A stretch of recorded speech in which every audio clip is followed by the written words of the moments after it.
அனைவருக்கும் வணக்கம். இன்னைக்கு நம்ம உணவை மருந்தில் பார்க்க போகிற வீடியோ என்னென்னு பார்த்தீங்கன்னா, மருந்தும் கூட தயிருடன் எந்த 5 உணவுகளை சாப்பிடக்கூடாது. வாங்க இன்னைக்கு அதை பற்றி தெரிஞ்சுக்கலாம். கோடை காலம் நெருங்கி கொண்டிருக்கும் நிலையில் உடல் உஷ்ணத்தை குறைப்பதற்கும் உடலில் குளிர்ச்சி தன்மையை தக்க வைப்பதற்கும் பலரும் மதிய உணவுடன் தயிரை சேர்த்து கொள்ள விரும்புவார்கள். தயிரில் உள்ள பாக்டீரியாக்கள் செரிமான செயல்பாட்டுக்கு உதவக்கூடியவை. நோய் எதிர்ப்பு சக்தியை அதிகரிக்க செய்யும் விட்டமின்களும் தாதுக்களும் தயிரில் நிறைந்துள்ளன.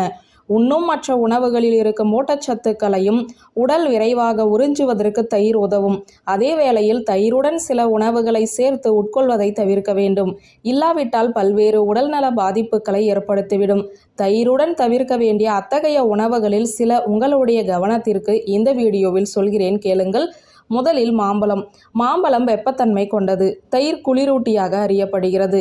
இவை இரண்டையும் ஒன்றாக சேர்க்கும் போது செரிமான செயல்பாட்டில் ஏற்றத்தாழ்வை ஏற்படுத்தும்.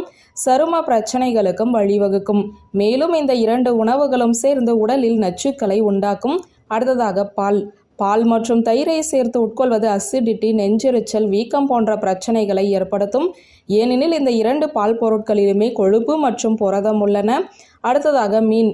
மீனுடன் தயிர் சாப்பிடுவதை கண்டிப்பாக தவிர்க்க வேண்டும். ஏனெனில் அவை இரண்டுமே புரதச்சத்து நிறைந்தவை. மீன் விலங்கு வகை புரதமாகவும் தயிர் காய்கறி வகை புரதமாகவும் கருதப்படுகிறது. இந்த 2 புரதங்களும் ஒன்றாக இணைந்தால் அதனை ஜீரணிப்பது உடலுக்கு கடினமாகிவிடும். அத்துடன் இரண்டையும் சேர்த்து சாப்பிட்டால் வயிறு தொடர்பான பிரச்சனைகளும் ஏற்படும்.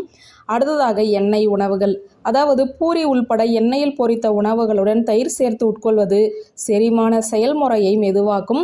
நாள் முழுவதுமே சோம்பலாக உணர வைக்கும்.